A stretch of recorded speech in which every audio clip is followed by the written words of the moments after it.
Listen up. The views, thoughts, and opinions expressed in this podcast belong solely to the podcast participants, and not to any participant's employer, organization, committee, or other group or individual. This podcast is for entertainment purposes only. You know, for fun.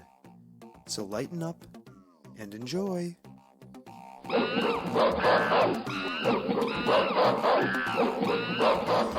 Oh, Stomping Jen, episode 91 of the Soft Serve podcast. Oh my God. I am super excited. We have with us Frank Reddy.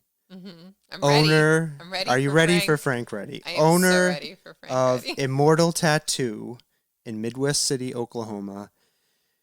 We're going to talk to him about tattooing and a bunch of other stuff. Yep. As our listeners know, we are both tattoo aficionados. Yep. I have not just one sleeve, but two. We will be Are we talking competing sleeves? to Mr. Reddy all about tattooing and some other fun stuff. Are you ready? I'm ready. Okay. All right. All right.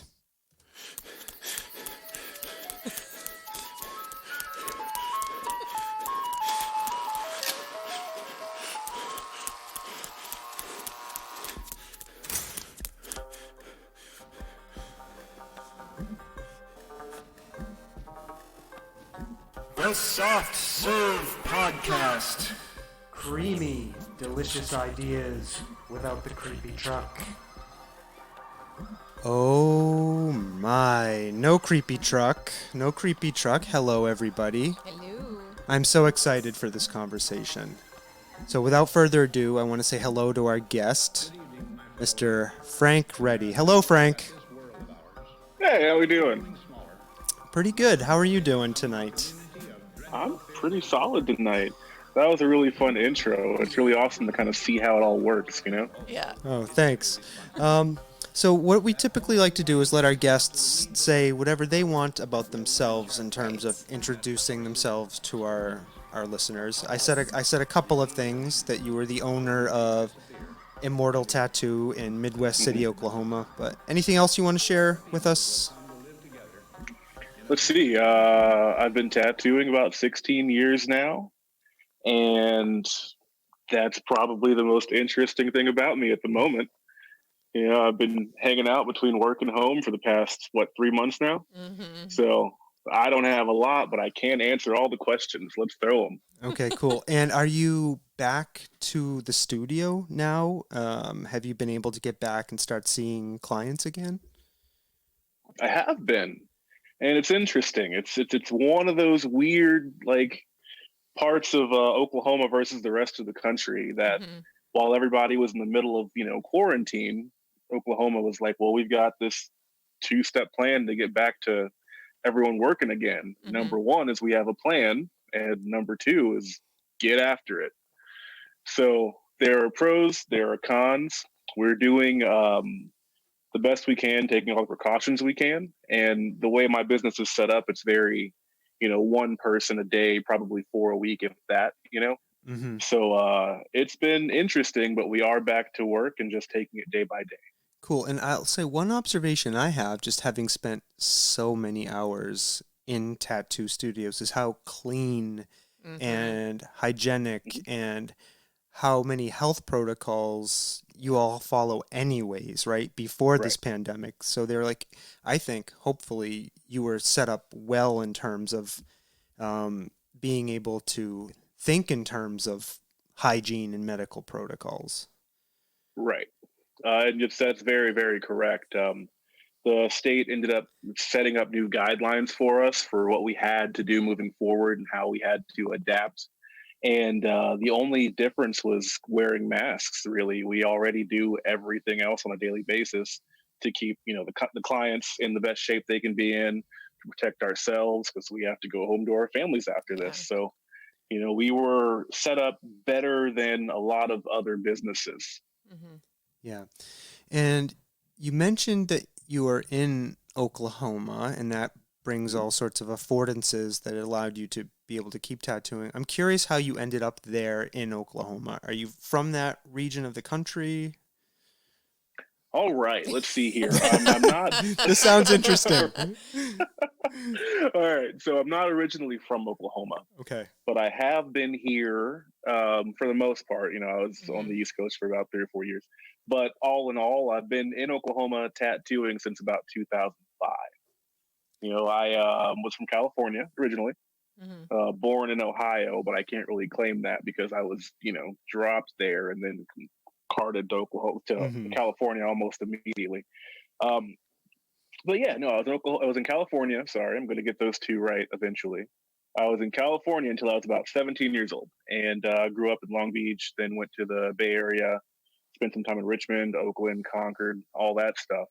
And then my senior year of high school, the best time to ever pick up and move, Ugh. I went to Oklahoma and wrestled, played sports, and ultimately found tattooing, and just kind of went full force into that. And how did you find tattooing? What does that mean to you? How did you get into that? That was a complete accident. Like when I say accident, I mean like every sense of the word. There was no possible trajectory that saw me tattooing or even really drawing pictures at all. I was in high school and I was wrestling. It was wrestling season, and I broke some ribs. I hurt myself during practice, and ended up drying up most of my ideas for college and everything I wanted to do there, because I wasn't doing the academic side of things. I was throwing people around, and that was making sure I didn't have to do math, right? So Mm, um, after I got hurt, I had to kind of rethink a few things. And while I was, healing and trying to get better and just focusing on what to do next, I found a tattoo studio that was in my hometown. And I had enough family and friendship ties to the place that I started hanging out after school. I really enjoyed what all these guys were doing, even though I knew nothing about it. And I always tell people if they would have been mechanics, I'd be changing tires right now. I just kind of found that right. place that I fit, you know? Mm-hmm. So yeah, it just worked out. And luckily for me, it was just something that I also gravitated towards once I knew what it was and fell in love with it. It's, I feel lucky to do what I do. Mhm. Were you somebody who drew or painted, or did Yeah, that you? was my question. Like, were you Were artistically you art? inclined Yeah. at all? I don't I don't imagine I was artistically inclined to begin with, Yeah. not with paper. I was way more into the music side of things when I was younger, and guitar and bands and all those things. But um, one thing I did understand was how to learn and how to learn competitively. You know, and I think you can really get into anything if you know how to study and build skills. So this just kind of worked for me. Everything that I put into the sports and the work ethic and the hard work that comes into being good, I just took that and moved it over to learning art. That's crazy. Is tattooing a competitive art form? Is it a competitive industry? I would say it is. It can be. It's really interesting because I don't feel like I am a competitive person in the sense that I have to be better than the next person, Mm-hmm. but you can always improve upon yourself. I can look at the tattoos I was doing last year and the ones that I'm doing right now and see the differences and like note a period of change between them, and I can't turn that off. So every time I do anything, I'm just trying to be better than I was before, and I think that's where the competition and the perseverance Yeah. comes in. Yeah, I think it feels like an endless market to me. I was at Mhm. my day job, Frank, and I was sitting at a table. I was all covered up in like business stuff, and nobody knew, that I'm Nobody knew. covered in tattoos. And I heard these two women complaining about one of the towns near us, how they were opening up yet another tattoo shop. They're like, "That's the Right. fourth tattoo shop. I don't know why we need so many tattoo shops." And then you slowly took Yeah, off and then your I hoodie. slowly got up and began unbuttoning my shirt and said, "This is why." Yeah, no, but I guess what I was saying is, I mean, there seems to be lots of people out there who want to be tattooed. Well, there's all sorts of different tattoos to get too. That's the other crazy thing. That's right. Right. About tattoos and tattooing and people's perception about tattooing and like whether or not they're just walking in off the street and want to get a piece of flash from like the local guy down the street, or if they like really want like a piece of art to like the to the Beckys that come in and they just want some like script on their arm or whatever. Matching tattoos. Yeah. And one thing, so when you were starting out, one thing I think about is, with some forms of art like painting or drawing, you have some room for error, right? You draw a cat wrong. You can crinkle up that piece of paper and throw it in the garbage, right? If you if you tattoo an image of something wrong on somebody's skin, that might be hard to cover up. So how do you build the skill set you need to reach the level of excellence that you're at now, on when you have so little room for error, I guess is what I'm saying. Yeah, no, I know exactly what you're saying, and there's really no good answer for it outside of the fact that I have, basically built my church on the bodies of everyone that came before me. There were so many tattoos. I would probably say probably 7 years of tattoos that if I saw now, I'd say, hey, thank you for allowing me to do that back then. Can I please fix it now? Yeah. I talked to one person, I think, who was tattooing me, who told me, I started by practicing on a side of ham, like a ham leg. Like that was the very first thing I tattooed, was like an uncooked ham leg. Did you start off with something like that, or did you actually just jump right into onto a human being? Well, my ham leg was my own thigh. I was I could reach it, and I wanted this bad enough that I was like, I'm not gonna try and convince you. I'm not gonna wait for people. I want to just jump right in and figure out what this tattooing is all about. I had a formal apprenticeship, but in that, the person that was teaching me was a self-taught tattooer of 17 years who didn't really have a real lesson plan, So it was one of those like, hey, just try stuff and it's going to work or it's not. And if it doesn't, we'll talk about it. So I tattooed a whole lot of really bad shit on my leg. And believe it or not, it's not going anywhere anytime soon. It's a constant reminder of exactly where I come from and where I started. And I'd say I probably have about like 10 hours into it. And it's not like you think about a 10-hour tattoo and you're like, oh, let's check it out. It looks awesome. I don't want to show it to anybody. So it's still there. The starting tattoo that you did on your leg, you haven't covered it up or altered it or anything like that? I don't believe I can, actually. I did a real number on that thigh. And it serves as a reminder all the time. And it's like it's I look down fondly at it. I think that 90% of my tattoos probably suck to some degree, and it's because I got most of them when I started, like when I was the first 2 years in, like, oh, you're a tattooer, tattoo me, let's do this, let's cover some stuff up. And had I the opportunity to rethink it, I probably would say, hey, I could have chosen someone that I thought was cool and gone and found a really cool, like gotten great tattoos. But like everything I have is a story, and I can say that my first tattoo blends in well with the rest of the crap. Yeah, I love that. I love that you kept it kind of as part of that story. The history. Yeah, of your life. Yeah. That's awesome. At what point in that? So you mentioned you did an apprenticeship, and then you must have you moved on from that. At what point in that journey did you kind of step back, look around, and say, wow, I can actually do this for a living? Like this is what I want to do. And what was that moment like for you? Was there a moment or a series of moments? I think the big one for me that I will say there were probably a series of moments that happened throughout the time period, and recount most of those for you, but the first one for me, like I said, I was into music before, and that was kind of what I was doing.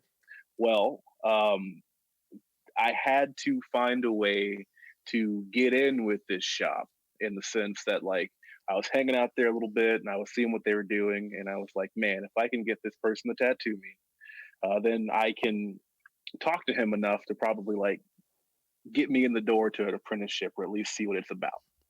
And at 18, in that time, I didn't have any money. There was no way I could be like, yo, like, let's sit down for a couple hours. I had to sell some blood for that. Yep. So instead, what I did, it was just like, there was this really horrible eagle that this guy was trying to tattoo on someone. He had the cancellation, and he's like, hey, I'm trying to tattoo this on somebody. Anybody want it? And I was like, yo, I'll take it. Let's put it on my chest. And all I had was my iPad.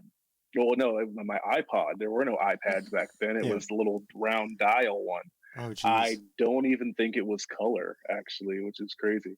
But it had, my multitude of music on there, about 5,000 songs that I just held dear for years. And I went and I pawned it. It was one of those things where I was like, well, this is, in my opinion, a shot at learning how to do this and getting in, really solidifying my spot here. So I let go of all that, went and got this horrible tattoo, and talked my way into the beginning of an apprenticeship. Wow. That was the first moment that I was like, this is what I want to do. Did you get what's that? Oh, sorry. I was going to ask you if you got the iPod back. I didn't. Okay. Because isn't pawning when you give it to them and say, I'll be back and maybe get some money? They give you some money. Or is that by the time I could afford to get it back, it wasn't even going to be there. Yeah. Okay. Yeah. I was just curious what happened to that iPod and all of your music. Who has that iPod now? Yeah. I know, right? Those things are worth a lot of money now. No, apparently. They're not. No, because I had one that was in our kitchen for so long, and then you tossed it aside. I had all my entire library on. Anyways. So you have a custom tattoo shop. I think some people listening to this may not know what a custom tattoo is. Can you tell us a little bit about what that is and what that means? Yeah, I can do that. Let's see. A custom tattoo. Well, the closest dictionary definition is just something that is created uniquely for the client. You don't really just walk in and say, I want this flash piece off the wall here. Or I want to hey, I've seen an eagle and an anchor before. I want one of those, how about that one on that guy? I'll take that. Yeah. That is the opposite of what we do. Generally, a client will come into the studio and talk to me or one of my artists, and they'll explain where they're at in life, maybe a story, and what they think they want. And generally nowadays, it's more of the why than the what. It's like I've had people recommend songs to me and give me books to read, things of that nature, and from that, and just asking a few questions from that, I kind of figure out what the most appropriate tattoo for them would be, and take some time, and I draw it up. I'll either paint it or work through a digital process to create something, and I'm really just using all the tools in my toolbox to create something unique for that person. Yeah, is that a tense moment for you? What does it feel like when they've given you the seed of an idea? You take that and you've created this work of art. You want to show them this idea. Is that a tense moment? Kind of the reveal. Is it always a tense moment? Do you have a good sense that they're really gonna like this? Yes and no. Yeah. And I'd say on any part of that entire spectrum, from I hate it to I love it, every possibility is completely possible when you have the artwork in your hand and you're getting ready to show them what you have. One thing I have on my side is the experience and the fact that they sought me out. If they're going to get a tattoo from me, then odds are they've seen what I do. Yeah. And if they like what I do, they're going to like what I did for them in most cases. I don't really have a lot of situations where I don't hit it out of the park the first time out. which is weird to say because for, let's say, a decade, I had like nothing but that. It was like, hey, I drew this cool thing for you. What do you think? And you're like, I'm glad you did something, but that's not what I asked for. And the way that I, remedy that is really trying to put myself in my client's shoes and, figure out as much of their thought process and what they're going through, where they're coming from and what they're wanting as I can. So when I'm creating, it's not self-serving, like, it's for them. Yeah. And generally, I feel like if you are putting all the energy into what the client actually wants, you're usually going to come up with a pretty good, a good thing to show them that's going to connect with them. Yeah, and I like kind of what you said about, and I think people considering getting a custom tattoo should know this, like seeking out an artist that you feel like you really connect with their art, and then going and having a conversation with them. Yeah. Yeah. Yeah, like my first, I got lucky with my first sleeve. The person I met with, I walked in there with a piece of art, and I was like, I want you to tattoo this. And he looked at it and very nicely said, no, let me just, that's not what I do. Right. And I didn't really know. I didn't know anything about the custom process. He's like, that's not what I do. But he said, that's a really great start. Here's how I'm seeing it. Then he started describing his ideas to me, and he sold me his vision, and then he went off, and I loved it. And, we had this 2-year long, relationship of, building the pieces on my arm and integrating them and like building that trust relationship. And exactly. And it has become, we finished that arm, but and so I guess, sorry, it's a long-winded way of me getting to when I decided I wanted to do a new sleeve. I spent a lot of time looking at the artists, like their style of art that I liked. I wanted to have a woman do an entire sleeve for me, just because I'd spent so much time with like male artists. I wanted a different point, a different perspective, and a different point of view represented through that person's art. Yeah. And anyways, so I spent a lot of time in that. Yeah. Well, it's frustrating when I see online and people are like, I want to get a tattoo. Where should I go? And it's like, no. Who should you go to is the question you should be asking. And I always recommend, I'll recommend shops, but I'll be like, you have to look at the style of the artist, and you have to figure out what it is that you're looking for and what style you connect to. So, yeah. Has there been a time where you've had to say to somebody, I can't tattoo that image or that idea or that part of your body? Yeah, I'm curious if that's ever a conversation you have to have with somebody. I have parts of that conversation all the time. Starting about with the I can't tattoo that. Usually there is a happy medium somewhere, or if someone wants something, as long as it's not offensive to me or anyone else that'll come in contact with it. That's kind of where my personal line is. I don't do anything that's offensive. It's there's a lot of art out there, and when there's a valid possible complaint, it's one of those things where I'm like, I don't want to be a part of that, so I'm not going to do that. Sure, you can find someone to do that, but it's not for me. Yep. And I mean, that's it's like there are general things that we all agree on there. When it comes to what's the second part of that, it wasn't the second part of that question. Any part of the body you've kind of been like, no, it's not for me, or I don't want to do that.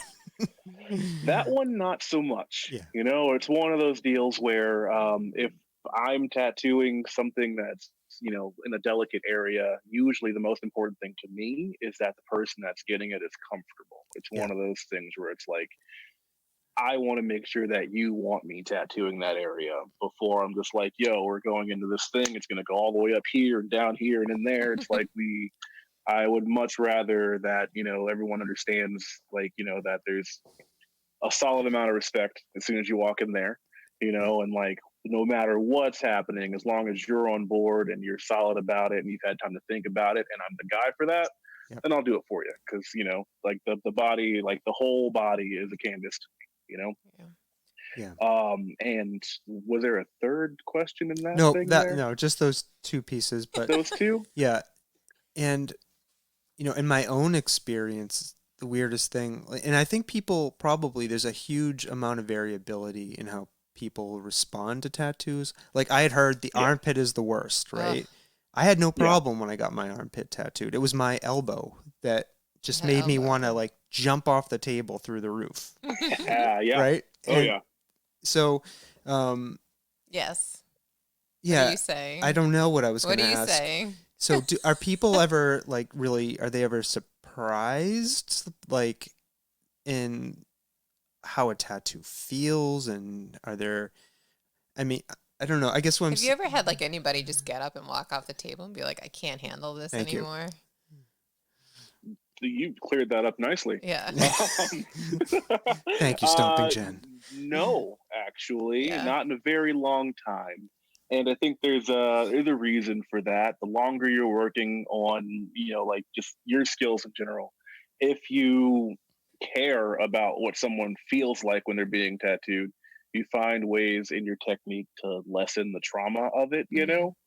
So with me in the past, I'd say, I don't know, 7 or 8 years or so, I've really just kind of tried to distill my process down to efficiency and doing, just the right amount of like, this is going to hurt for this long and I'll be out of that and you'll be fine, But there are some areas that just suck in general, no matter what, like you were saying, the armpit and the elbow. For me, strangely enough, in my own body, between the bicep and the shoulder, there's this like line that connects the muscles. For some reason, on both arms, that was like the worst portion of my body to ever tattoo. Wow. And I'll never understand why, because it's such a common area. Yeah. But I think I'm just weird, so I get it. And oh, sorry, go ahead.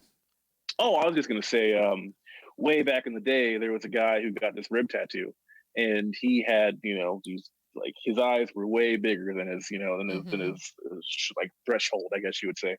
And we did this, like, we started this big line of text. And I mean, it was literally probably 13 years ago at this point. And as soon as I touched him with the needle, he starts freaking out. And this guy is like, fluent enough in 5 languages to cuss me out the entire time in all of them. So we had a good 3 hours of him just like wanting to get off the table and walking around the room, coming back and sitting down and saying, okay, fine, I got this. And then fucking like sacre blue and then running around again. And this continued until his girlfriend showed up. And as soon as she walks through the door, he just sits still and like, just grits and bears it basically. And I'm just like, that's all you needed? All you needed was someone else to watch you and say you're not tough? Like, it's amazing to me. Oh, that's funny. But those things are few and far between now, which is great for me, Yeah, I have one artist I'm working with on this. My second sleeve, like towards the end, of. I'm proud of the fact that I've been able to sit through 2 sleeves. Towards the end of like a long session, they'll break out the lidocaine and spray me down, and I love them for that. It's just after a brutal meat grinding session on your arm, like and like you can't even feel it, and you could fall asleep, and then when it starts to wear off, you're like, please, more, please, like, because then you can feel the pain beginning to creep up.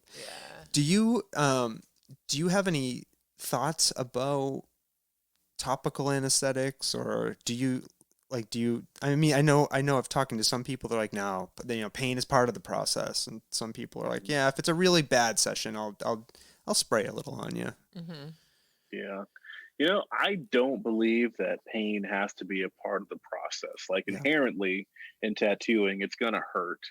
But me telling someone else that they should be able to take it is, like that's beyond me. Like everyone is different. So I don't personally try to use any topical stuff when I'm tattooing if I can stand it.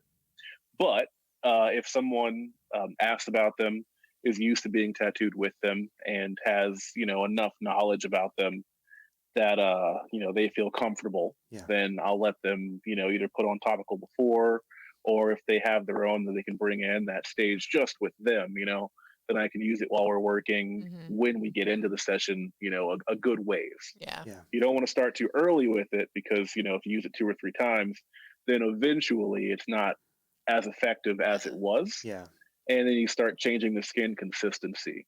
That's what I look out for the most, is to make sure that when you are applying it, and everyone's different, sometimes you can have a weird like gelatinous reaction in your within the skin that makes it harder to tattoo on. And if that's the case, then you just alter your technique and you kind of have to baby a little bit. And then on the next session, probably don't use that stuff if you can stand it. But I'm all about everyone just doing whatever they have to do to get through the session and hopefully even enjoy it, dare I say. Yeah. I enjoy it. I mean, like right up until the end, kind of. Yeah. That's because usually you go for like marathon sessions. I know. Is everybody's skin different enough where, like at the beginning of a session, you're like, all right, I got to find out if this person has concrete skin or this person has marshmallow skin. Is there like, and how, and how long does it take you to kind of like get into the groove and figure out what kind of skin you're working with? Is it? All right. Yes, the answer is definitely yes. Yeah. And I would say within the first 5 minutes, I have to know everything I can know about this person's skin, Yep. While I'm tattooing. Because, some of the tattoos, like you don't really have room to figure out what's happening. Some things are, small and quick and, over in minutes maybe. Yeah. And certain sessions that are much longer and all that, I want to have as much information as possible. And you get all that with the first couple of lines. If I'm, lining something and some of the skin's fighting me, or I have a couple of skips, or things just don't go as buttery and smoothly as I was anticipating, then it's time to, very, quickly figure out what went wrong and try something different. Yeah. Even this week, there was a client that kind of just had this, like, if a rhino didn't have bones, it's just one of those like very tough exterior but so elastic as well, that it's like, well, I have to figure out how I can stretch this, but also what my liner's doing. Like, do I have to turn my machine up like higher to anticipate what's getting the resistance that I'm getting, or do I run it slower? Do I change out needles? And I went as far as to change out a needle to see if it worked any better. It didn't, so I went back to what I wanted to use, and in a 5-minute time period, I figured out the best way to attack it. After I did that, it was smooth sailing. But that's always first and foremost to get the lay of the land.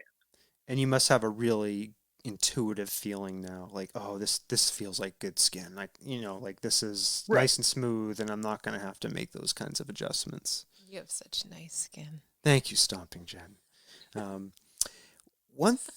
So this is going to be a weird question. It's not even like taking my bait. Like it's just like. I have a lot of. He has a whole list of questions. Frank has some good information here. I want to try to pull out of him. I'm into it. Yeah. So I'm curious. Do you think about tattoos that you've completed after they walk out the door? Like you're washing dishes, and like then that'll hit you like, oh wow, that tattoo I did 3 months ago, and just you'll think about it, or like do they stay a part of you in some way, or can you forget them easily? Because you must have done thousands of them by now.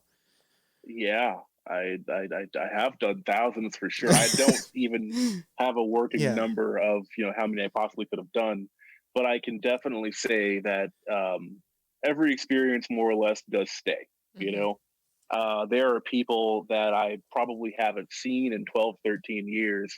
And if I see the tattoo, I can go right back to that session and remember like weird facts about it.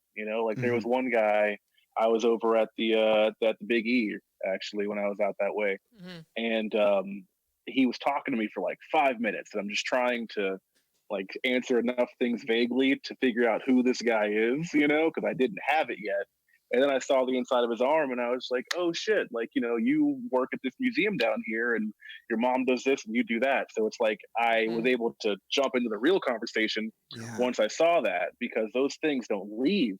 Now, when it comes to the tattoos themselves, I think I've trained myself pretty good into not really focusing on everything that I did in the session, like the day after. Like at the night that I do my tattoo, when I go home, I'm probably stewing over it on the car ride home. I'm talking about it with my partner when I get home for a while. When it goes time to like post the picture and go through all the things, I'll give it a look over, and I'm remembering, what I did, but everything's a lesson. So I do generally, keep those things. Now, whether good or bad, you can't hold on to it too long because enough of those build up if you like, made mistakes or did things you would do differently in the next round. You can't hold on to those because it's already done. Yeah. So it's more like observing, learning, and then just like throwing any emotional attachment away, because at that point it's no longer mine. Yeah. Is there kind of like, do you ever dream about tattooing? Good dreams or nightmares? And is there a equivalent of I went to school without my pants tattooing nightmare? I sleep real hard. That's one of those things where Yeah.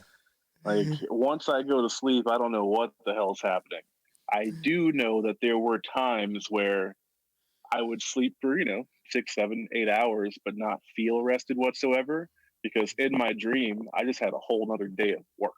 It's Mm-hmm. one of those things where there are tattoos that I've done that I've never actually done. I just remember them because I just couldn't, get into REM sleep or whatever. Yeah, I'm so envious of you hard sleeping people. Oh God. Stomping Jen here is one of those hard sleepers. She lays down, closes her eyes. Oh, yeah. She's asleep within 5 seconds, and I've got a good 2 hours of tossing and turning ahead of me before I fall asleep. Yeah, Yep. I'm so envious of that. Whatever that biological ability is to be able to just Sorry. sleep hard. Apologies. So, do you have? I noticed on your website when I was looking at it, you list a number of styles that you work in, and there are a number of tattooing styles out there. Yes, educate yourself, people. Yeah. Do you have a favorite or preferred style? Like do you say, oh, I really hope I can do this particular style today, or do you just enjoy them all? Oh, let's see here. Like there's a yes and no to all of that. It's all Yeah. situational. I would say that I really enjoy tattooing as a whole, and even though there are so many different like styles or genres, I approach them all the same way, more or less. Basically, it's like it's like if you're baking, no matter what kind of food you're making, like the tools are the same, and some of the techniques are there. So you always, I'm gonna start everything the same way I want it to be, but at the end of it, it's gonna look traditional, or it's gonna look realistic, or it's gonna be like this color fantasy piece. Um, I've kind of trained myself into not seeing a difference while I'm in it. You know, um, and that's been really cool and something I've kind of obsessed over for a while. So, like, I don't really have a favorite style anymore. I think it goes in with the seasons, or, like this week, I'm like, oh man, I've seen some rad traditional stuff out there. I kind of want to, do some of that, do some more of that. So I'll make Mm-hmm. up something. Mm-hmm. Or, I love the ease of use of like the black and gray realism or illustrative. So it's one of those like, oh, I would love to just sit and chill on that because of how my week has been. But really, all of it is I enjoy every bit of it. Yeah. Really, like that's all I can say to it. Um, in terms of doing a tattoo, do you have a favorite part, whether it's the outlining, the the coloring, the shading? Like, is there a part of it that you can just like really lose yourself in and get in that like flow state and not be thinking too much and just really into it? At this point, I would say the entire process is Yeah, that for me. sure. And the reason it works that way now is because, well, like, okay, you've been tattooed heavily, both of you. There's different, needle groupings and all these sets and techniques Yeah. that you have to do. But I've figured out my way of any making any mark or doing any technique that I want to do with any of the needles that I have Hmm. at my disposal.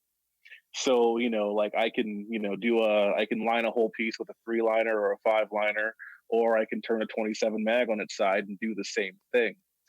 Tattooing has gotten way more expressive, even though the tattoos themselves, as an art form, tattooing is sort of confined and there are rules to all these things.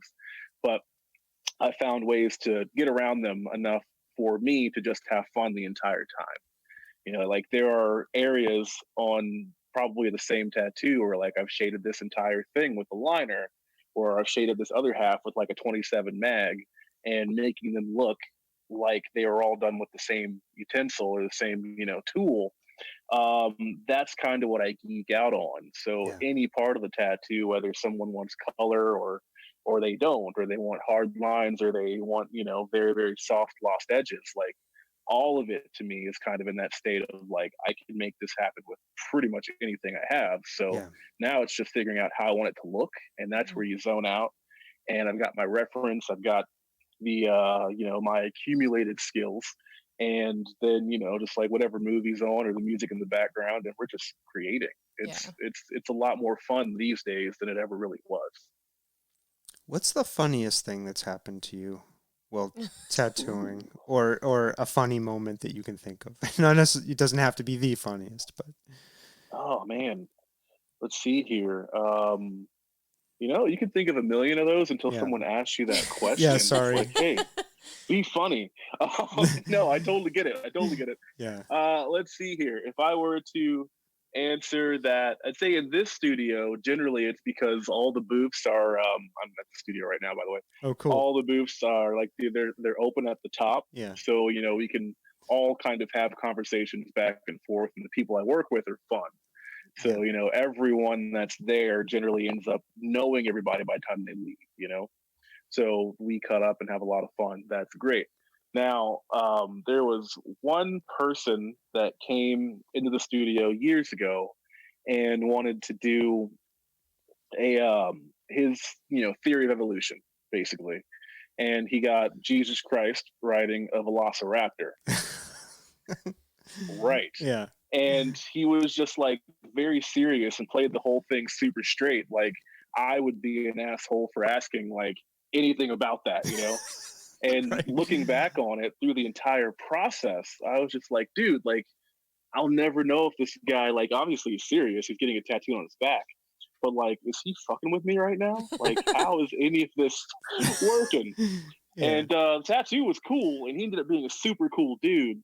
But like everyone that came in and looked at it, they were just like, "Oh, it's so cool! This is like, oh," and he's just like, "Well, this is what I believe." And he just like he played it so straight that I just loved it. And to me, that was like the dryness of it was hilarious. Yeah, that's cool. Is there anything really scary that's happened while tattooing that you think back on? You're like, ooh, that was a close call. Like with somebody Oh like yeah. fainting and falling off a table, or like some. I'm just curious if you have any moments like that you think about, and you're like, ooh, I'm lucky that turned out Tons. okay. I have tons of them. There was one guy, and luckily he had a lot of hair. Like it was just like I would say it was tattooing a real life version of like Sideshow Bob. And he just got these small initials on his forearms, and they weren't going to take very long. We did one side, and he was like, "All right, cool, I'm ready for the next one. That was easy. Let's get it." And I go to the other arm and do just a couple of lines, and you see all the color in this dude's face just leave. Oh And no. he's like, "Well, I'm gonna have to stand up for a second. Just give me a minute. I'm gonna walk this off, and it's all good." He stands up, and I look at him, and I stand up, and it's one of those times where you're looking at a guy, and you're like, "I should probably catch this dude. He's getting ready to go out." Oh God. And yeah, so while I was like, figuring out how I would try to grab him if his, knees buckled, he fell right backwards into my mirror, is Oh what it God. was. Oh my And God. it was, oh man, it was so crazy because he fell through the mirror and put a hole in the wall, basically, right? And was flat out just like didn't even know where he was. Did I guarantee you he forgot he was getting a tattoo? And he woke up. I stood him up. He dusted himself off. I checked the guy for, lacerations and, like possibly a lobotomy at that point. Yeah. And yeah, he was totally fine. Oh, wow. And he sat down, got the rest of his tattoo, and then he left. And in hindsight, he should have probably paid for the mirror at least. But he just it was scary to see, and I was just so stoked and happy that he didn't hurt himself, Yeah. because it could have been a very serious accident. Yeah. That was crazy. And then the other one, which is actually a lot funnier than I remember it being at first. I was tattooing a friend of mine's friend, basically. So my buddy's in the booth with us while we're tattooing, and they're talking about movies or something. I'm working on this guy's ankle, and I'm looking down, focusing on the tattoo, and I go to dip in the ink, and I come back to run a line, and then his leg just shoots up and just like out of my view, and I'm just like, what the fuck just happened? Well, I guess because he was leaning on the table and he was talking to his buddy, he just passes out immediately and falls off the table. Oh my right? God. Not the funny part. Yeah. But so he falls off the table, and I mean, like basically, like face first, like out. Oh, God. And so I hop up, I grab a cold compress, I run over to him, put it under his armpit, and I'm kind of like holding this guy, just like, all right, you got to wake up eventually, and I want to make sure that you don't hit anything while you're out or whatever. And then he wakes up, and it's the weirdest face I've ever seen on a person, because it was pure terror. He had no clue what had just transpired, like where he was, and why this large black man was holding him like he was a baby. And I was like, so he woke up and he's like, whoa. And I'm just like, all right, just so you know, I didn't teleport. Like, you were out for a while. Yeah. But yeah, no, he woke up, he was Wow. fine. He was a little embarrassed, but he got the tattoo done, and we just made jokes about it afterwards. So he kind of like was like, all right, cool. Wow. In my heart of hearts, though, I was terrified for a second, because I was like, that was about 2.5 feet right on your forehead. Yeah. I mean, those two stories remind me of how physical the work of tattooing is. Can you talk about how that's, impacted your body, or what steps you have to take to maintain your, physical well-being to do that work? Yeah. Well, I can start by saying that I'm not doing everything I should be doing at this moment. Like for the past couple of months, like I've kind of like taken a break from working out as much and all the stretching that I should definitely be doing. Yeah. Well, in fact, I tried this morning when I woke up to like roll my back out and, just get a little more mobility going. And I was like, I am so out of practice. Yeah. But because tattooing is so physically demanding in the way of, like, I'd say isometrics almost, like I'm in one position that is unnatural for hours on end, and I'm doing it every day to some degree.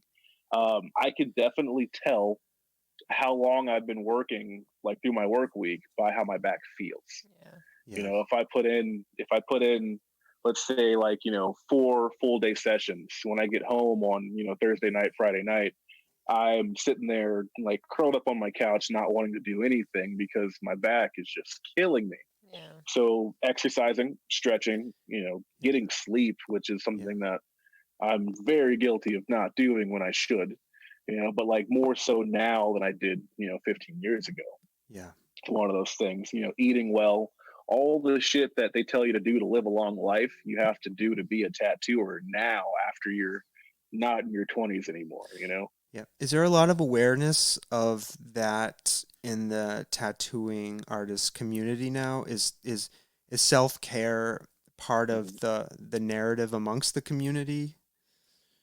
Way more now than it used to be. Back in the day, if you told somebody you were going to do a yoga class, they would just try and like shame you out of the studio and make you feel weird about it. Yeah. And now, if you tell somebody you're probably not doing a yoga class, they're going to react the same way. Yeah. It's one of those things where I'm actually really stoked that people give more of a shit now to keep us doing this for, Yeah. 50, 60 years if we have to, because there's no retirement plan. But you look at all these, the traditional guys that are still with us. Most of them, like, they probably can't even really extend their arm all the way out if they wanted to. It's Yeah. like your Right. hand has these residual shakes from tattooing for decades, Yeah. and they're all things that could have been corrected or prevented if you just took care of yourself. Yeah. Yeah. And how so that that leads me kind of into a thought is, do you think technology could be a solution?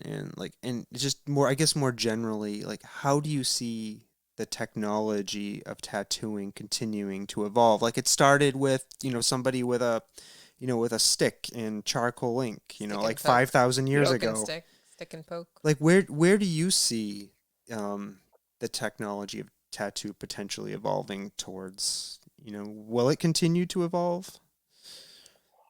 It'll definitely continue to evolve.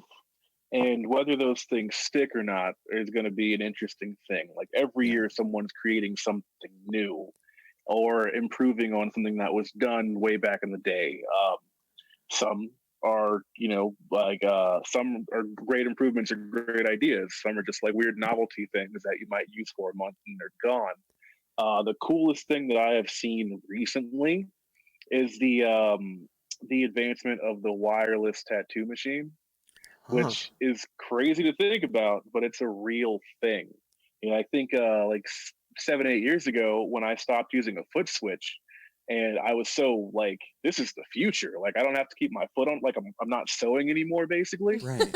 And yeah, and it's amazing what that did for people's backs because you're no longer playing Twister. Like, you'd have to be chasing Mm-hmm. that thing around all the place while you're sitting there tattooing, and you're contorting more because your entire body is into it. Yeah. I don't even think I know how to use a foot switch now. So, it's one of the things. I would also say that, like, the rotary machines, all the new advancements, like, old school tattooers may call them dildos, but Yeah. I call them useful tools. They Yeah. are in my daily regimen of like what I use to tattoo because they're so much lighter and they're a lot more to the point, and I don't have to worry about how they're performing that day. I always kind of say, coil machines are moody in the same way that a classic car is. They're Yeah. like super cool, and you can spend a lot of time getting to know them specifically, working with them, learning like their personality. But when it comes to a rotary machine, while it may not be specifically whatever, like what every coil machine does, it does a lot of things very well. It's kind of a jack of all trades, and it's lighter and I feel better after a day of using it. So like that one advancement was, it created so much more space for people in tattooing and kept Mm. them going longer. And now they're doing them cordless. I could literally put a battery in the back of my machine and Wow. tattoo on top of a mountain if I wanted to. It's really weird shit, but it's that much closer to just being like a pen or Right. like a paintbrush. That's awesome. Yeah. Do you think, and I've asked this of everyone who's ever tattooed me. So, do you think there'll ever be like somebody will try to invent like a robot that can tattoo people? You Oh, know, it's already there. oh, it Yeah. is. Robot Yeah. tattoos. Okay. I'm against it. How do you feel Yeah. about that? All right. So let's see. A lot of us, like everybody fears the future, like, things we Yeah. don't understand, like, what's going to happen to tattooing if we have all these robots doing these, perfect tattoos that, that don't have any artistry behind them. But in my, like view of how tattooing is for everyone most of the time, there is an artist in every studio in the country that only does something that's on Pinterest or something that someone, Mm-hmm. brings in and wants the direct, copy of. And most custom tattooers or even just good tattooers that are Hmm. worth their salt have their own ideas. They don't want to do that shit. They're just Mm-hmm. Yeah. like, I don't want to do your infinity symbol right now because I've Right. done 400 of them. So I think that that machine would be about as useful as a laser machine. You know, it's one of those for tattoo removal. Like we've got all these tattoo removal places out there, and they haven't like fundamentally changed how tattooing works. It's just an add-on. You Yeah. know, I think once you can, get a machine to do a large scale back piece in 10 minutes, which sounds like the most painful thing you could ever put yourself through, actually. Yeah. Then you'd see a shift in the industry. You wouldn't have tattooers working as much as you would have, illustrators and people that have these degrees doing tattoos, Yeah. but it would still live on. I feel like, um, and the machine that I'm talking about, like there's actually a thing someone created where you can put your arm in this thing and it has actuators and reads the depth, and it can like tattoo a circle on an actual person. It's the weirdest Wow. shit, but it's there. And so I don't hate them, and I don't think that they would like render us obsolete. There's no Skynet thing happening, but I do think it's just another tool that you'd be able to buy and put in your shop. Yeah. I love that perspective. I think that's a really healthy perspective, Well, Try. Yeah. I mean, I guess like really, there's so many different varieties of people who get tattoos. I mean, the clients. I'm not Yeah. talking about the artists or the style. Mhm. Like, I don't Yeah. know. So you You just totally like. Oh, sorry. I thought you were done. I didn't mean to cut you off. No, go ahead. No, that's okay. I just didn't have time to get my thought. Oh no, get it out. I'm gonna jump over there and pull it out of you. You're gonna pull it out Yep, of me? go ahead. Oh my gosh. Sorry. No, like I have multiple different tattoos by different artists, but some people just like to go to one artist, or some people just want like the flash, or they just want like, I don't know. Yeah. I'm not even asking a question. It's okay. I just want to hear your thoughts. Yeah, those are just my thoughts. They're good thoughts. Thanks. I'm gonna Thanks. the one. The yeah, board came out. Yeah. The board one- came out. Yep. There you go. Oh, thank you. Yep. Now, what I wanted to ask Frank was, you're also the owner of your business, Yes. and how does that intersect with being a tattoo artist too? I mean, how do you juggle those two? I imagine that's a difficult thing to have to balance. I really don't want to give the trade secret of how easy it is when you're tattooing. But the way my shop is set up, like by design, we keep it very simple. Like if I was running a business where I had to like look after all the artists and see what everybody was up to, and we're doing booking in house, and we're making sure everyone's getting paid out the right way and all that. Like that to me is like the businessy business side of things. I only hired artists that A, I trust and enjoy, and B, that can take care of their own shit. Okay. So in my studio, it's basically just a booth rent setup, and everyone has free reign of the place as long as they respect it and are representing themselves and us well. And like my partner and my assistant help out a whole lot. Like my assistant schedules for me, and my partner doesn't forget the things that we need whenever someone's like, hey, we're out of something, or like we need something taken care of. And like so it's a group effort, but it's so much easier than it would seem. As long as I'm sitting there and taking care of my stuff, making sure the bills are paid and the place is open and the lights are on, we have a functioning studio. Do you have you taken on an apprentice ever? Wow, yeah, this is interesting because my apprentice just backed out today. Oh no. Yeah, it was interesting, and in a surprise, we're gonna have your apprentice appear right now. No, I'm just kidding. Right? Yeah. It was an okay thing. Yeah. And I think it was very mature of him to see it the right way. He's just not there yet. He's got he's about 24, and he's got a job. That job is used to pay for all the things that he needs to take care of. And right now he feels like there are a lot of things keeping him from being at the studio as much as he wants to be. So, he would have been just coming in every Saturday for a couple of hours. And that's not really possible when you want to learn a trade, because I spent 12 to 16 hours in the studio every day when I was his age. Yeah. And I think there's definitely ways to figure all these things out, but he needs to put himself in a position where his goals align with the time that he has. And he came to that realization before I told him he was fucking up. So it was good, and and it's one of those things where whenever he's ready and he wants to come back to it, then the door is open. He didn't do anything that was irredeemable. He just wasn't pulling his weight. Right. Yeah.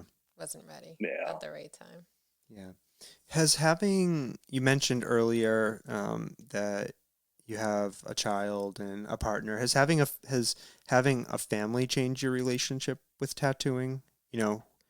Is very much so. Is Frank the tattooer now much different than the Frank 20 years ago or 15 years ago? Oh God. Yeah, that guy, I can't say he was an asshole, but I wouldn't really I wouldn't trust him with my studio right about now. Yeah. Let's say me 15, 16 years ago, it was hard for me to get to work at 2:30 in the afternoon. It was just one of those. Can you hear me still? Yep. Yeah. A little. Yep. Absolutely. All right. Cool. I think my earbud just did a thing. I'm going to change that real quick if I can. It's okay. Yep.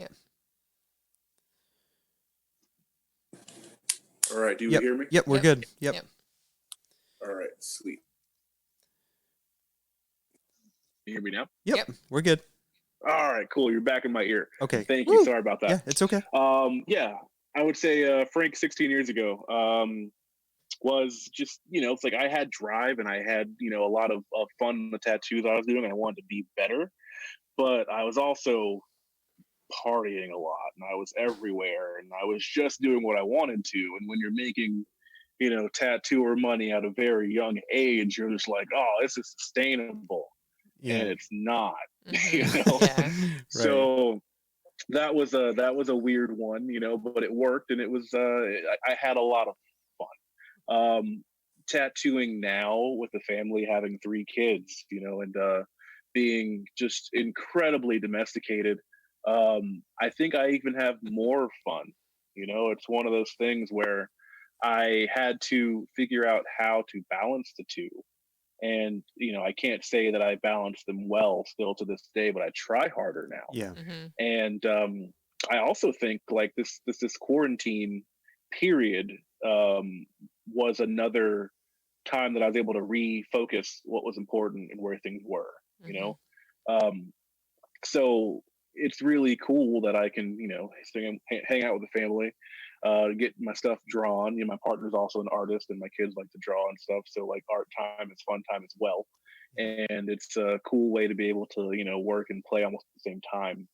And when I get to work, I'm more focused because, I don't really care to hang out here longer than I have to. It's I want to check in with my guys and have a great time hanging with them, but they've got families too. So it's we're here, we get the job done, we go back home, and then you repeat it again the next day. I think not only do I have stronger focus, but I know what I'm doing it for. And, the fact that, tattooing, used to be, everything. And I would say to a degree it still is, but after family. Yeah. Cool. I just want to do a quick time check with you. We've crossed the 1 hour mark and want to see how you're feeling, if you have time for a few more. Let's see here. I'm going to ask a quick question. Sure. Hey, you doing good? Yeah? Do you need anything? You're kind of hungry? Can you hang out for another hour? Dope. And she's gone. Awesome. All right, cool. Yeah, we're good. Is her? Do you want me to edit out her name? Sure. We'll call her. I think she has the same name as our daughter. I know. We're gonna call her Space Unicorn 2. She'd like that. Okay. Yeah. So she's Space Unicorn 2. Yeah. All right. I'm gonna write down the time. Space Unicorn 2. Is her name make sure I. Yeah, that's our daughter's name. Oh, that's right. awesome. That's my partner's grandmother. Yeah. Her middle name was so. That was Yeah. Mr. Sawtooth over here. Is grandmother's middle name. Yeah. That's awesome. Yeah. Awesome. Okay, so he's like, all right, let's get back to it's just Stomping Jen just gave me 5 names to edit out. I'm sorry. No, it's okay. Yeah, that happened. We'll just get back down to business. Yeah. Okay, thanks, Frank. I appreciate it. Sure thing, yeah. So one question I had is, I think you answered this before, but I'll ask it again. Now that you've been doing tattooing so long, do you, when you're walking out there around the world, look at tattoos differently? Are you always analyzing them? Like, not necessarily from that thing sucks or that thing's great, but from a critical, like, artistic perspective. Yeah, technical perspective. Can you not help yourself? I can help myself a lot by not doing that. Yeah. I don't anymore. I think there was a very long time, and there is a period that any tattooer or artist goes through, that they are looking at everything because they're comparing themselves to everything around them. Mm-hmm. You know, and for a very long time, like, I'd look at someone's tattoos or someone else's work, and if I was somewhere getting a coffee, I'd see a tattoo on someone's arm, and like I would like zone in on, like, let's see what's right with it, let's see what's wrong with it. And at this point in my life, I could give 2 shits. It's like, oh, cool, you like roses, I dig that, you have a tattoo, you know. Mm-hmm. What's different for me as far as the analytical side of things is I'm analyzing the world daily and everything in it that I see, because everything that you take in can be turned into something artistically, you know. Like, looking across the street out the window right now, and I see the street light on the side of Walmart or whatever, and you know, I'm looking at how I would go about tattooing these rocks and how I would make that light source work. You know, we were getting lunch earlier, and I saw a steeple on this building, and I was looking at it and thinking about how I would do it if I was watercoloring versus if I was using acrylic paint. You know, it's one of those, like, I can't not do that. I'm pretty sure even looking at people, I'm not actually even seeing human beings all the time. You know, like, I'm looking at, you know, like depth of field and all these different, you know, like contours and curves, and just seeing about how I would, you know, how I could use that.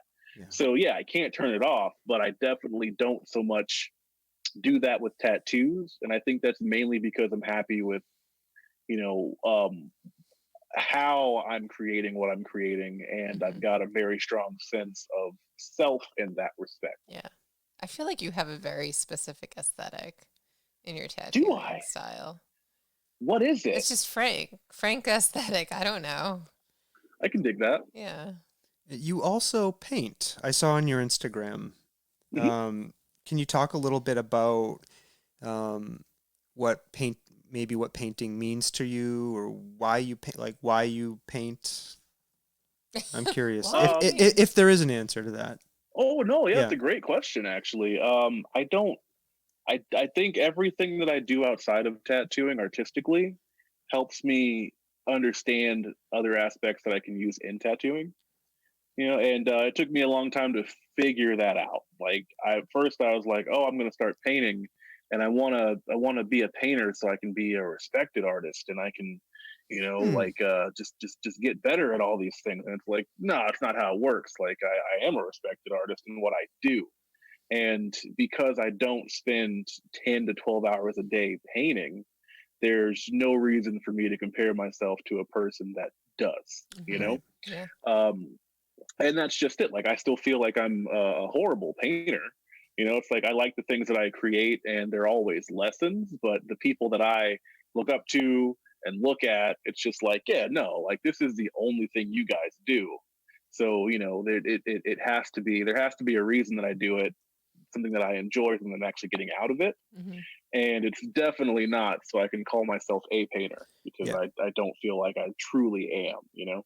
I think I don't know. I'm a commoner, right? But I don't know how to evaluate things, right? But What? I love everything I see. I'm just gonna say it. What? That's not true. I'm an easy date. Like, What? I don't know wait, who you are right now. What are you wait. talking But what about? I want to say is some of the best painters I have ever seen are tattooers. On canvas or on human canvas? Canvas, like regular canvas. I'm thinking of some particular people. Yeah, that you. Yeah. You have like two artists. No, they're basically. amazing painters. Like I feel like, so like you're saying, I think somehow, they're obviously related art forms, but Yeah. I don't know. I don't know. What I you're just trying wanted to to make say. that observation. So I'm sure you're an amazing painter. Oh, well, thank you. Yeah. I'm sure that the people that you're talking about are amazing painters. Yeah. And I try. You know? Are there any other artistic forms of expression you dabble in? Music, other stuff, whittling? I think Art. everything else kind of fell off, really. Yeah. Problem solving, probably. I Yeah. think that's Mm-hmm. that's a thing that I keep ready. You know. Mm-hmm. Yeah. But yeah, no, I don't think I don't do much music at all anymore. I let go of a lot of that, and there was no room at the time that I was, that I would have really kept that up. I've recently been thinking about grabbing an acoustic guitar again, just so I could get into playing more and like show my kids that that is an avenue. That so there's a world out there to express yourself there. Did you? But I was gonna ask. Did you used to play? I did. Yeah, I played guitar for years. Okay. Some blues and mainly like background rhythm stuff. I could help somebody else sound really good. Yeah. Yeah. I've always been impressed by rhythm guitar players. I can't play rhythm guitar. Like I can play like a melody on a guitar, like kind of lead guitar type of stuff, but I've never been able to figure out rhythm. Yeah. It's the weirdest thing. That's it. For me, trying to figure out runs was just not a thing that came naturally to me, Do you have, I don't want to ask this, like, I would say, do you have favorite tattoo artists that you follow? And you don't have to name them if you don't want to. I was just curious. Are there people you follow their work and you study their work? Whether, yeah. Yes, I do.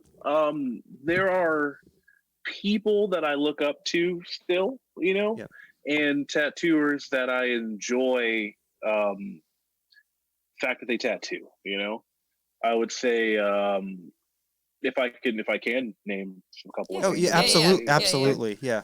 All right, cool. Well, let's say like there are some people that I enjoy because of their work ethic, like just how much they produce and how consistent it always is.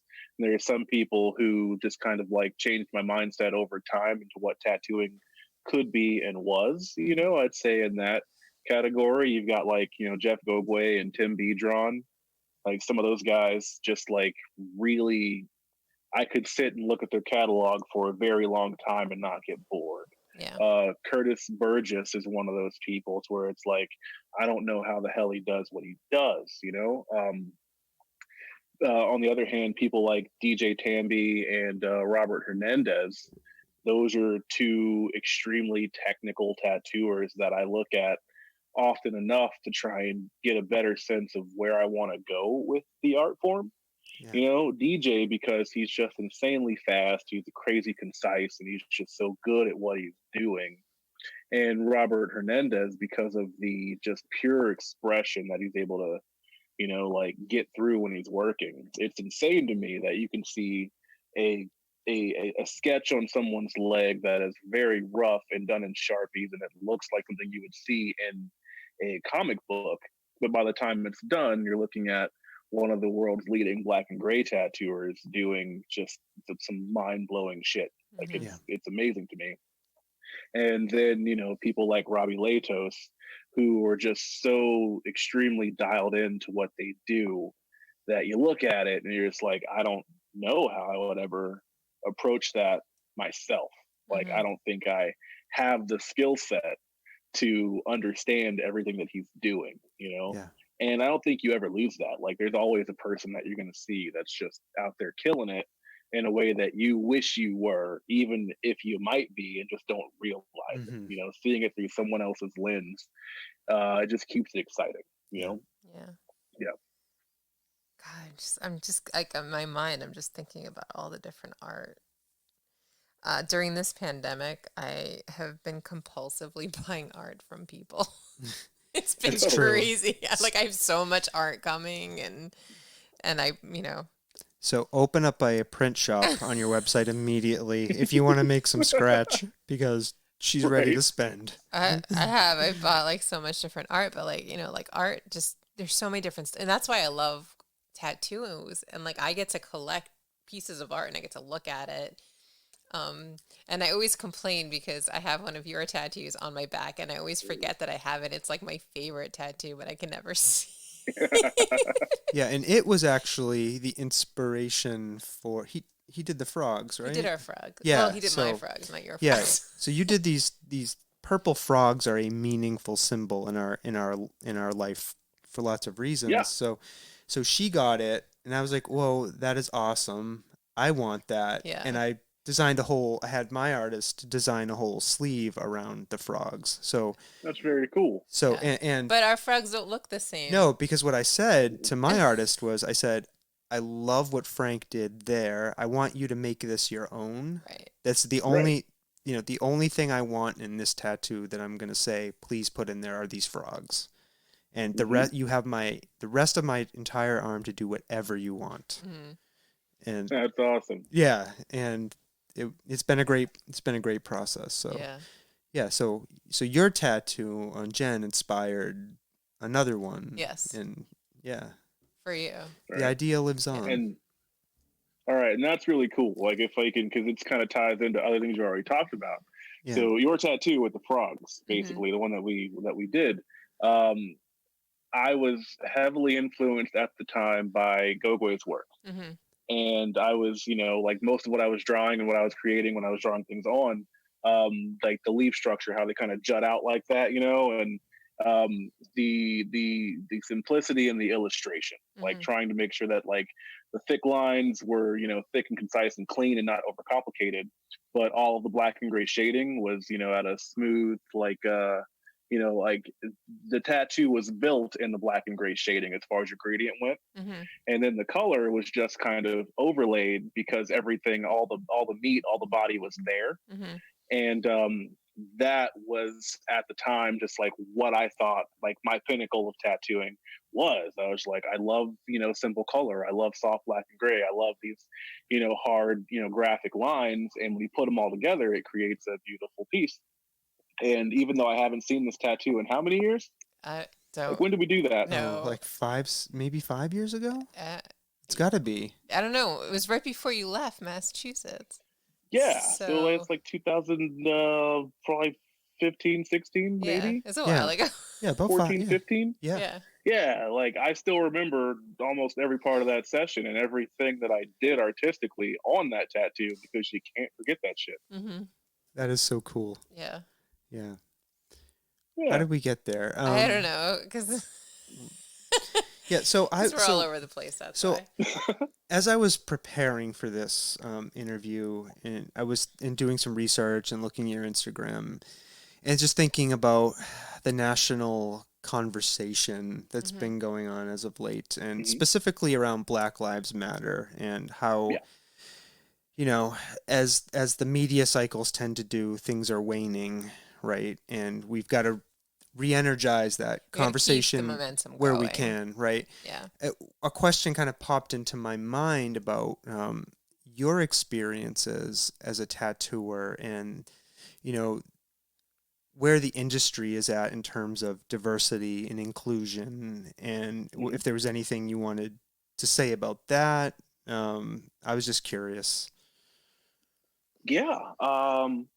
Let's see here. There is a very specific felling of dominoes that led to like me being able to tattoo in the industry in general, especially at the degree that I am. And I feel like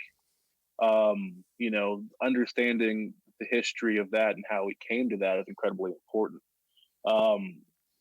it's interesting. I've had a lot, like a lot of conversations about this so far, and I'm not even sure like where to attack it from. Yeah. The first part of that is that like if you ever get a chance to interview like Carrie Barber or someone, she is a wealth of knowledge for the history of tattooing when it comes to the like like the fringe personalities or like the at the time the minority groups, whether they were like people of color or different sexual orientations, anything of that nature. I feel like she was incredibly instrumental in paving the way for me being able to do what I do.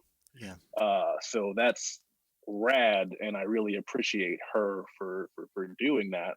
And people like Cliff Raven, who was one of the first like openly gay traditional tattooers way back in the day, like in the 70s, 80s, or whatever.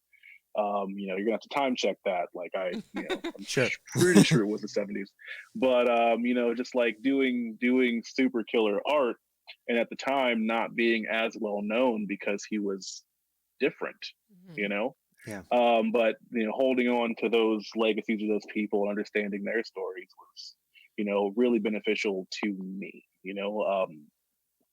If you like from this conversation or just me talking in general ever, I try to be as inclusive as I possibly can when it comes to tattooing and just living my life in general. So also having these uncomfortable conversations with people that just want to know more. I feel like my place in tattooing right now has really kind of fitted me and given me a voice to kind of be listened to in that respect. Yeah. And specifically like as far as like the whole Black Lives Matter portion of this and where we are today as a society, it's really weird to be a Black man in tattooing right now with all of this happening. I like there are definitely things that have affected me throughout my career the entire time that were never talked about or brought up or really even like seen as well maybe those experiences shouldn't have happened to you. Mm-hmm. But I was alone in that conversation for such a long time, so to have pretty much the world kind of asking me for my viewpoint at this point, and it's a lot, but I'm really happy that it's happening. Yeah. I really do hope that it continues to happen and that, we do make the progress that we're fighting for and have been fighting for fucking forever at this point. I can say that tattooing right now is the most inclusive and like the best it's ever been for pretty much anyone. I feel that if you want to be a tattooer in today's industry, you can. There aren't as many things stopping you or standing in your way as there were when I started and any time before that. And that's for like like people of color, the everyone. It's really we have a long way to go with a lot of shit, but like I would be remiss if I didn't say that tattooing today in 2020 is so different from what it was in 2005. That's great to hear. And it's awesome. And I mean, like we're not there yet, but like we're better, and I think it's awesome seeing all the like all the excellent like women that are tattooing as well that are just like killing it out there. Mm-hmm. And there was never any reason or any time like any specific thing that should have kept people from doing that. Like art is an equalizer. Like it's if you put the work in, you can create these amazing things. And I'm so happy that so many more people are having the opportunity to show their art through their lens. Like that's what we were missing for 100 goddamn years, is that like all the tattoos were, generally created by, old white dudes. And you're not getting the full scope when that happens. Yeah, and even the stigma around getting tattoos is so different now than it was years ago. I remember Like my mom had this like whole thing. She'd be like, people who get tattoos are bad people. And I'd be like, am I a bad person? Yeah. And she'd be like, no. And Yeah. I'm like, okay. Yeah. That is interesting. You know, I have found myself in many business situations where I walk into a room with a jacket on and sit down and start talking, and then I take off my shirt and reveal all of my tattoos, and you could see the eyes fall upon you and the slowly dawning look of horror. Oh my And God. I had one person turn to me and go, "Do you ride motorcycles?" It's like, no, I've never ridden a motorcycle in my life. I just like art. I want it on my body. Oh no, we gotta tell crazy. Frank this story. So we went to Slayer was playing out here. We went to the Slayer concert. And we don't listen to Slayer, but we went to the Slayer concert because, like, why not? Like, let's go to It the was Slayer fun. concert. But like, people like thought Sawtooth was like hardcore Slayer material with his beard and like tattoos, and like people were like, "Oh man!" At least 5 people Yep. came up to me. and they tried to connect with. They tried to connect with me. It's like I've never. A couple of them I told I'm here to have. I've never Just have a listened to good Slayer. time. Yeah, They were all cool. yeah, it was funny. Did you enjoy the show? Oh, I loved it. It was so much fun. I could That's not. awesome. I could not listen. I tried listening to a Slayer album before the show. I couldn't do it, but Yeah. I loved the show. I loved it. It was Yeah. so much Yeah. fun. Yeah, mosh pit. It was so That's much awesome. fun, and the music was great live. And you know, Yeah. they're up there. You know, you could. They're all in their 50s now. they're old you know, dudes. they're old dudes, and they're having fun and smiling and laughing and singing about Satan. And it's just, you get just seeing them have fun with it was Yeah. like great for me. Yeah. You know, like Sounds great. I loved Yeah. it. All right. I know we're going long. I just wanted to ask fine. about. I know you've been on the Ink Master TV show, which we've watched, and we love that show. And I just wanted to ask if you want to talk a little bit about your experience being on that show and the impact on your professional life, your personal life. Mhm. Um, Yeah. It's interesting. Like okay, so like in the industry outside of actually being on the show, everyone has these, preconceived notions of like how it has to be and what it is for the tattoo industry. And a lot of what you hear isn't so much like positive sometimes, Yeah. But like I loved all of it. And it's weird saying that because when you're actually filming and you're going through it day to day, and it's one of the most stressful things that you'll probably ever be involved in mm-hmm. as a tattooer, So it's like there's nothing to, readily be like, oh man, I loved how like, we had to be in the hot sun for 16 hours trying to get this one shot, Yeah. Yeah. But like I really did enjoy everything about the show itself and the business of it. Being on the first season that I went to, season 10, I didn't know why I was going there to begin with. It was just like I got a phone call saying, "Hey, like we're interested in talking to you about this. You might be a cool personality, and your work is cool. So let's see if we can put you on the show." And they did that for season 9. It didn't happen, so I thought that was just it. Like I got an interview and that was the time that I almost went on television, Yep. So season 10 happens. I get a phone call and you're like, hey, we got a spot for you if you want it. Can you leave in like 2 weeks? Oh, geez. And yeah. So I was just like, well, I'm going to talk to the family real quick here. But the answer is yes. We just clear it first.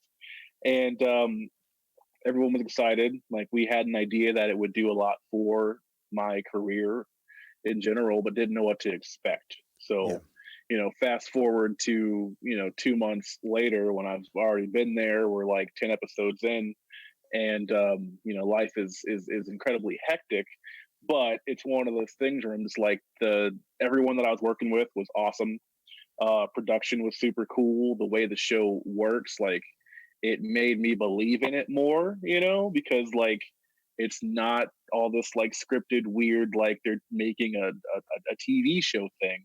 Like there's always going to be TV and reality TV, but everything was really up to us and how we performed and just trying to figure out the game of it all. Yeah. I absolutely loved it, even though I was terrified every day, Yeah.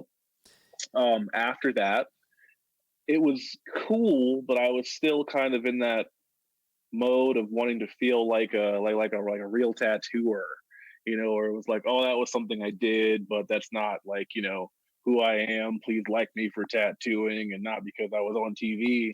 And I feel like I legitimately wasted that entire opportunity after the fact. I wasn't doing the traveling. I wasn't going out and promoting as much. Like, I let it be what it was and went back to work. And there was an uptick in, people that were coming to me, and the fact that, more people knew who I was, but like, I didn't so much like ride that wave, I guess you would say, that's in direct contrast to this last time where I was on season 13 and they called me to be, one of the like the leader of the Midwest, which was a pretty cool thing to, like to tack onto your name, I guess you would say. But this time I had 24 hours to decide if I was going to do it or not. Oof. And that was great. I was, as far as I know, the last piece of the puzzle for them, basically. And, I told my partner that I had the opportunity again, and she's like, go do it. But, if you're gone 2 months at a time, this is probably the last one. Yeah. I was like, all right, so I got to go win the damn thing, Yeah. And going in this second time was so much of a cooler experience because I understood the game, and I knew as many of the components that you could know, because you're never going to have a handle on what's going to happen because they're making that shit up before they come talk to you. So like you can't figure it out before it happens, but you can be more prepared overall. And my philosophy on it was, A, don't make Oklahoma look bad. That was important. But B, the first time I was myself through and through the entire damn time. This time also, don't compromise your own values. Just be you. Yeah. And I was really happy with how I was portrayed and how that came off. But at the same time, I didn't give them the opportunity to, shoot me any differently. Yeah. And that was great. Like I didn't care about winning as much as I cared about, let's say, putting on a good show and just kind of using it as this is who I am. Yeah. And if you like that, come hang out with me at the shop afterwards, So yeah, like I really enjoy Ink Master. I really enjoy all of those things. And the people that I was working with last time, the people I competed against and with, like, these tattooers were really fucking good. Like by the time we got to the top 10, I felt like anybody could have taken it, Yeah. And so that was great. Like, it wasn't just, 3 or 4 people that, are standouts, and the rest are people that are going to eventually die in an interesting way. Yeah. This time it was like, we're all fighting. And that's really what happened. And because of that, like, a lot of the people that were there are going to be great friends of mine forever because we share this really strange experience that doesn't make sense to anyone that wasn't there. That's awesome. Yeah, that was my question. Great. Like, do you so it sounds like you stay in touch with some of them, or if not all of them. Oh yeah. Yeah, that's not awesome. all of them. I'm sure like there are groups and sects of people that, definitely like talk more than others do. Yeah. But there are definitely people that I talk to, weekly, like, and then like myself and Josh Payne, like, we speak damn near every day still, so it's just one of those things that like you make friends. Yeah. And they stay around. Yeah. I love that. Like, we watched that show mainly because you were on it, but like, just watching the techniques and all the different styles and the way that the judges like approach like everything and the things that they like, that they point out about the tattoo and everything like that. Like, it's such like an interesting process to watch when you're not a tattooer. It was, and then we found ourselves like, I think, earlier when he asked about the technical work on tattoos, it's like, 'cause we see that, that they use this and, whatever. Oh, that's a blowout. Yep. Yep. Yep. I could spot a blowout now. There you go. I could definitely say that, and I was talking to a guy the other day about that. Is that is the awesome part of it is that people are getting an education on tattooing that aren't in the industry, but also it is somewhat of the downfall only because it's not a very like wide ranging education. You know, like everything in like everything on the Ink Master stage is subject to the approval of Dave, Oliver, and Chris. Yeah. And there are rules to the game that kind of hold it together. Yeah. And those rules don't always extend to the whole of tattooing, you know?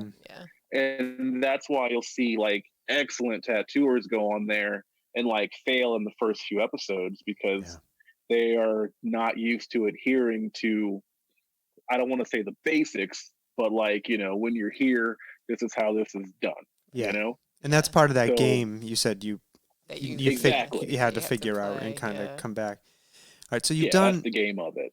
So you've done thousands and thousands of tattoos. You have your own shop. You've been on TV. Mm-hmm. From my perspective, you can hang up your hat. You've done it all. What is next? What's next? Ooh, doing better tattoos is always next. That's it. Like it's weird to me because I never think about, you know, being on television as like one of the goals or the markers of you made it. You know, it's like I appreciate that so many people feel that way because it definitely helps business. But I feel like it was just something that I did because I do one thing. Just like owning the studio is like it's something that I do because I enjoy tattooing and creating my own environment. But you know, for some reason, maybe because I'm broken, is that I don't see that as like a marker of like success there, you know? It's just like I like the fact that I can walk into this place and it looks a certain way and that reflects who I am, you know? And that I don't have to work with the guy who's like incredibly inappropriate but really good, you know? So they never get rid of them, you know, or I don't have all those, you know, weird things you have to, you know, you laugh because you know who I'm talking about. Yeah, I do actually. I think I know who you're talking about. I've spent a lot of time next to that guy.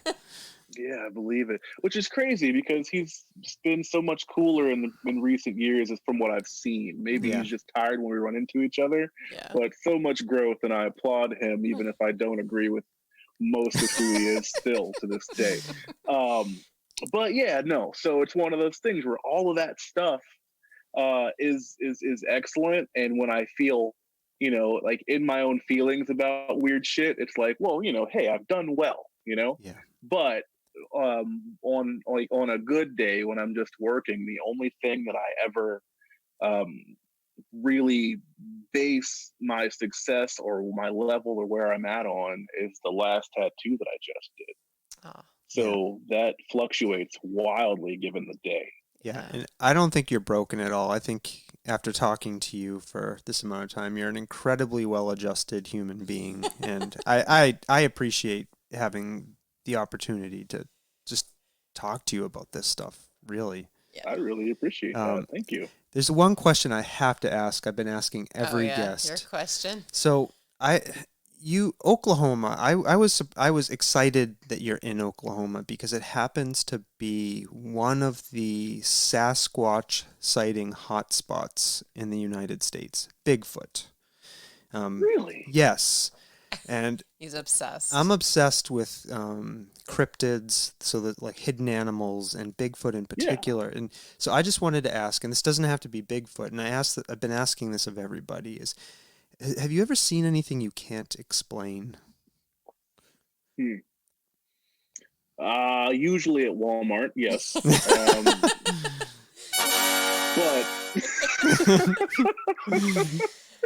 But yeah, no. I would say that in Oklahoma, not so much. Okay. Right? Just because I don't really go anywhere. I believe that those things are definitely out there, and one of my favorite cryptids is the Jersey Devil. That's one of those things that makes me really happy. Yeah. There you go. Yeah. You know, but like when it comes to, you know, Sasquatch and all that, like or Bigfoot, like if I ever get a chance to run into anything that is like really weird to me, you'll be the first person I call. All right. Please but do. I haven't yet. Okay. I also didn't know that Oklahoma was a hot spot for that either. Yep, absolutely. Some of the best pictures of Bigfoot were snapped in Oklahoma. His like dream is to quit his job and like go hunting. Yes, you can come hang out. We can go find some shit. I now have a contact in Oklahoma. There you my go. brother just moved to Oregon. Yep. I am getting set up in future Sasquatching. Yes. Yeah. Well, I always knew Oregon was the place to go if you were going to try and find Bigfoot. Yep. Like that's how I feel about it. Awesome. Well, I'll have to add Oklahoma to the list. Yeah, we're adding it. Frank, I cannot thank you enough. Really, it has been an absolute pleasure. I really appreciate you taking the time out of your busy day to talk to us. Yeah, I'm glad just to see you and talk to you, and I haven't seen you in a while. And I know you're one of my favorite people, and I love you. That's all I really appreciate that. Thank you. And also, like, this was awesome. It was super, easy to talk back and forth with you guys, and I really appreciate that you wanted to have me on this program. Thank you. Yeah. Thanks for coming. Okay. Are we? I think we've taken enough of Frank's time, so we'll let you go if you want to jump off. I know you've got Space Unicorn 2 to feed dinner to. You're gonna feed. Yeah, and all she's that. incredibly self-aware and knows that she has no concept of time, so we're solid. Yeah. Okay. I mean, we were just gonna transition into our next segment. If you want to hang out for a few more minutes, I don't think we're gonna go much longer, or we can just do the. You want to do the thing? Oh, there he goes. We're just gonna talk about. Yeah, what we're entertaining ourselves with. Yeah. What we're watching, what we're listening to. All right. Well, I'm super psyched that you'll hang out just for a few minutes and chat with us about this. I'm here for that. Stomping Jen. Yes. How are we entertaining ourselves? We are entertaining ourselves. We started Killing Eve, which I think is a BBC program with Sandra Oh. Yeah. I really enjoy it. Yeah, we've been loving that. What is that? It's another spy show. Sorry, it's just a sound effect. I'm fading it out. Sorry. I designed all the bumpers You're on like very distracted all of a sudden. Yeah. Killing Eve. Killing Eve, yeah. That's what we've been watching. That's how we've been entertaining Yeah, ourselves. we love it. We watched 3/4 of Hamilton. Yeah. Nice. Because Space Unicorn, after intermission, she Yeah. lasted about 15 minutes more, and she was like, all right, I'm done. Yeah, she bailed on us, Yeah, so we've got to totally finish that. bailed. I think because it gets like really historical in the second act. So Frank, do you have time for TV? Do you watch? Are there shows you're watching now you want to recommend? Movies. Music you want to recommend to K-pop. people? Yeah, for sure. Let's see here. I did watch all of Hamilton. Mm-hmm. I was one of the ones that was up on like July 3rd, and I waited until 3:00 in the morning here, which isn't a stretch. That's usually like around bedtime for me anyway. But so it was there. We turned it on, got through most of it. I had listened to it for probably 5 years now, so it was just like the culmination of like half a decade of efforts. So that was solid. I know What We Do in the Shadows, the TV show. Mm-hmm. That's on FX, and I think we just saw like episode 6 and 7 of season 2 last night, and like just game changers. Like Taika Waititi just kicks ass in my opinion, and so that was really cool. I haven't played video games seriously in a very long time, but The Last of Us 2 just came out, and it's like a survival horror zombie kind of game. Yep. And I feel like that is like the PS4's swan song. It's probably the most beautiful thing that they're going to have before the new generation system comes out. Have you started? Have you started playing it yet? Are you through it? I'm not through it yet. Okay. But I'm probably on like chapter 23, 24. I'm playing as Abby now. Yeah. Last of Us 1 is the only video game I have ever played through from beginning to end. There you go. Yep. Yeah. I've got a poster from MondoCon of Joel playing guitar in the woods by my TV. Nice. Like, that's how much I enjoyed the first game. Yep. So this one, and have you played any of that? Are you into any of that stuff? I have not played the second one yet. I'm just gonna wait for it to drop in price a little bit, but I'm gonna get it and play through it. For sure. Yep. I won't say anything then, but it's definitely like it's a heart-wrenching situation there. Mm-hmm. Like my partner, she's never going to play it herself because it's terrifying. But like, you know, when I'm playing it, she's there watching it like it's a movie. Yeah, it basically is. It is. Yep. Huh. Yeah, it really. I feel like it elevated the art form of video games to a new level. I have no idea what any of that is. But I mostly play like multiplayer online games with my friends, like Minecraft, GTA, that kind of stuff. I still do Minecraft. Yeah. Yep. Minecraft is awesome. Yeah, I don't do video games. Yeah. All right. So what's something you do? Let's bring it back to you.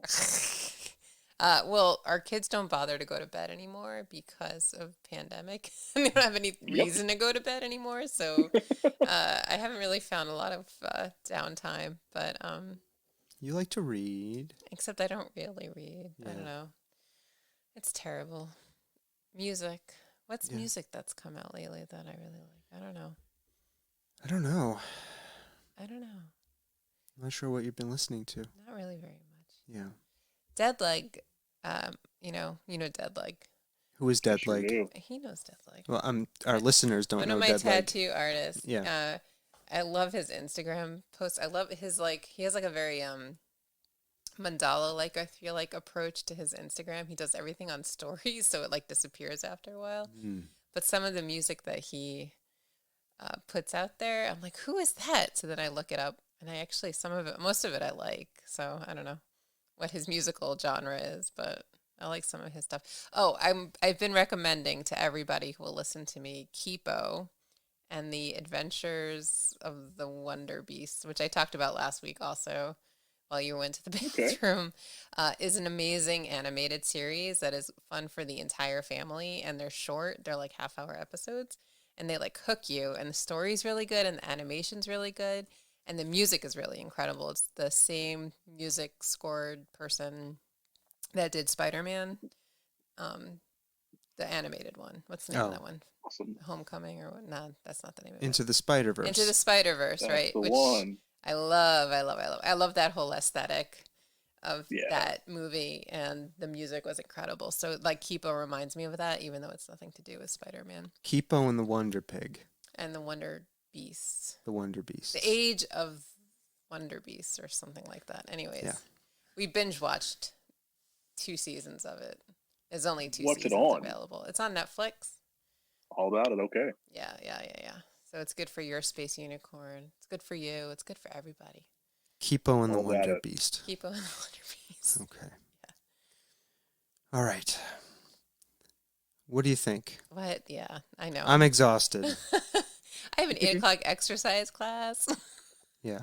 All right. Well, let's say our thank yous again. Yeah. To this wonderful human being before we hit the outro music. What do you think? Did I say how much I love Frank? You did.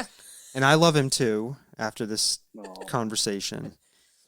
And thank you so much. Thanks for coming on.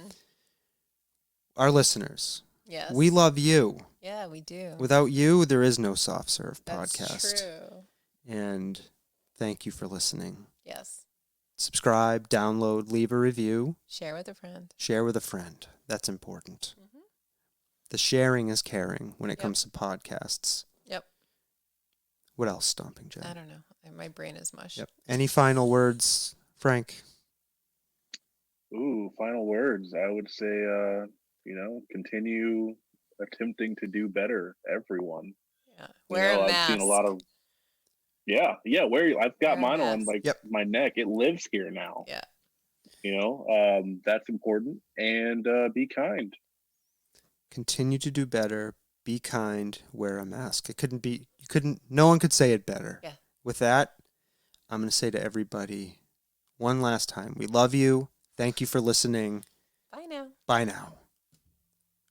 Whoops. You bye now, but you didn't buy now. I didn't buy now appropriately.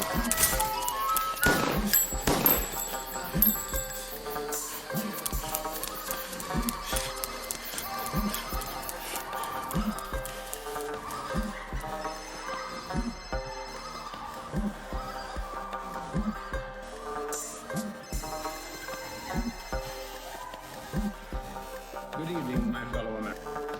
America knows that this world of ours, ever growing smaller, must avoid becoming a community of dreadful fear and hate. Those who have freedom will understand also its heavy responsibility. That all who are insensitive to the needs of others will learn charity, and that the sources, scourges of poverty, disease, and ignorance will be made disappear from the earth. And that in the goodness of time, all peoples will come to live together in a peace guaranteed